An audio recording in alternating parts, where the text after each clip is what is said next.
Hey guys, welcome to my YouTube channel. Oh my god, I'm so excited to be here today. I'm super happy to be here today. I mean, I've missed you guys. I've missed every single one of you, to be honest, from beginning to the end. I've missed everyone here. And today I am super excited to be back. And I'm here with all the gist. You know how we do it. You know how we do it. You know how we do it.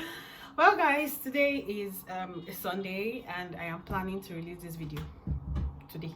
Okay, well, today I'm going to be talking about why I have been unavailable. The major reason why I've been unavailable was because I was trying to balance work and school together. It has really not been so easy, but I've had to balance it together. And even right now as I speak, there was already a thought in my head that why don't you go and write your assessment? You want to be shooting video again, Abby? So that's how it is. I have to be very intentional about coming right in front of the camera.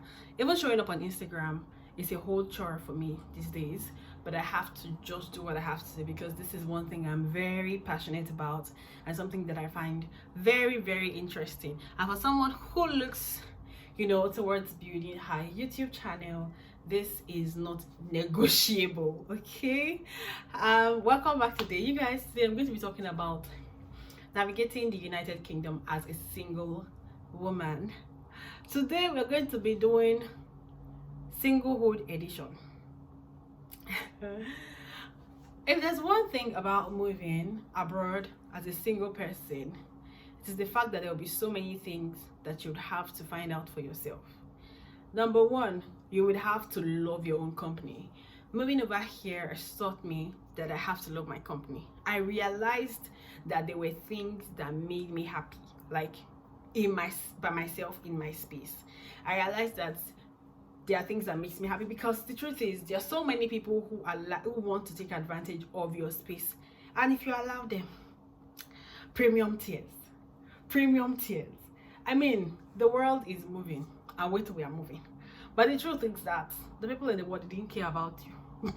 They just want to have, it's just selfish interest at the end of the day. So talking about singlehood, it would be not balanced or unbalanced if I don't talk about relationship hood as well, because the truth is these people, or men, are one of the things that makes life beautiful, just as women makes life beautiful. And as a single woman, if you come into this country single, you would actually ask yourself if you made a mistake, because nobody will let you rest. They will all remind you that why did you come to this country all alone? Why did you not come with your partner? Is it by force to come with? What if I didn't have partner? What if I didn't have partner to come with? Right? And there's one thing that people say that, oh, there's no husband abroad. Even in Lagos, there's no husband. Me, I'm not telling them that there's no husband in Lagos. Let all of us go to Abuja, Tabi, Ibadan.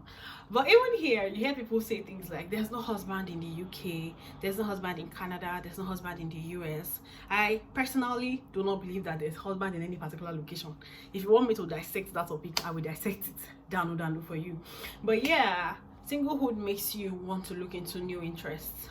When I have the opportunity to party, I party. In Nigeria, I didn't used to party, but here I can tell you that if there's even a party, you and your friends you guys would have been planning for like the party like days before, weeks before, because you don't want to miss it. Even people that are picking shift to be like, I'm not picking shift on that day. See people canceling shift when they find out. That's if they pick the shift ahead.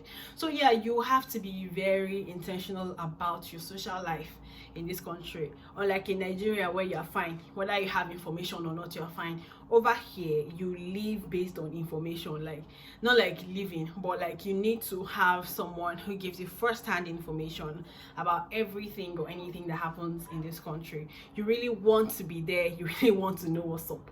You really want to know what's going on. Another thing is that as a single woman in this country, everybody automatically sees you as a chef. Somebody is just going to wake up and say that, do you have food? And then you give them food. Second day, do you have food? You give them food. Before you know it, one person has been eating in your house for the past 2 weeks and they've not. I'm so sorry. This has never really happened to me before, but I've seen it happen with my friends.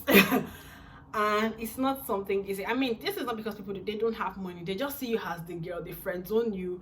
Some of them even like put you in the friend and girlfriend zone. So you're like in the middle of being a girlfriend and a friend, right? So they just, because of that, they start like make you the chef, and then before you know it, you have been cooking for one person for the past 4 weeks. It's not even funny. And this person has never ever maybe gotten you food stuff in return before, or like even helped you for anything. All they will just do is come to your house, eat, say thank you, and then go back to their house. So that's another thing you want to do as a single woman.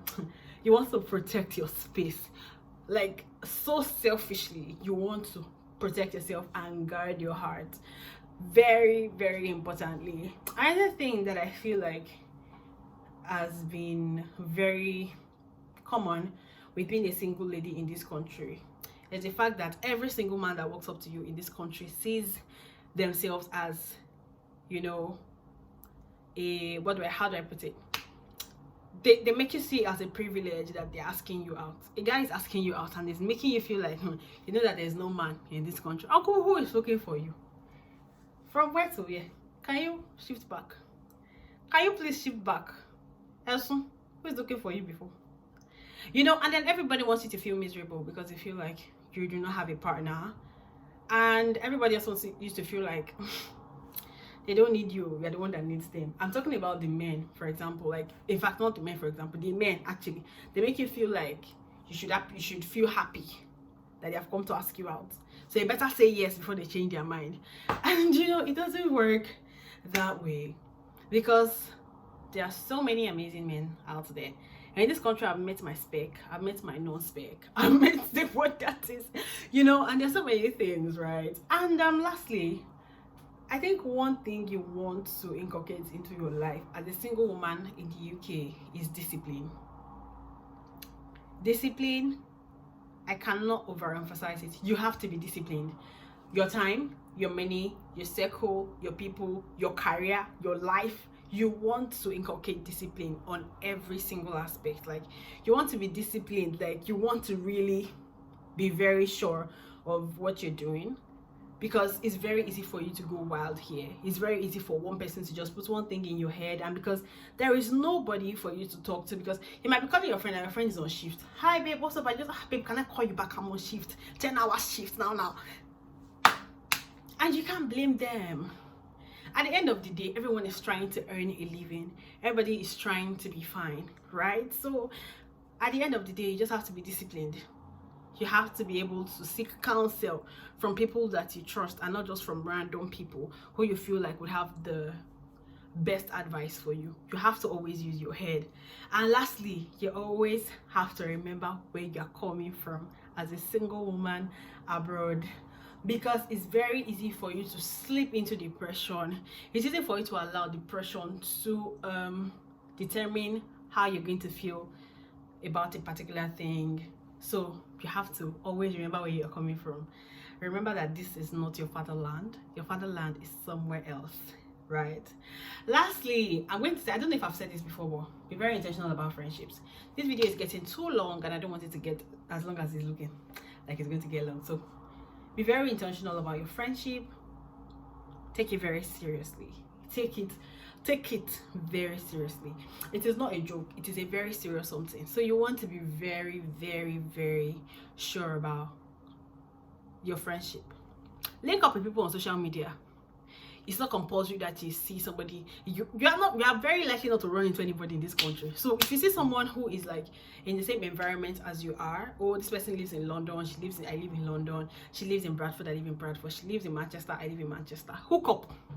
Meet up on social media. Enter the person's DM. The worst they will do is that they are going to slide you, or they are not going to respond. And would they plaster on your body? Would they plaster it on your forehead? They wouldn't. So my sister, take that bold step and say hi to that friend today. Hook up. Meet people. It's not easy to be alone in this country. I just said what I just told you.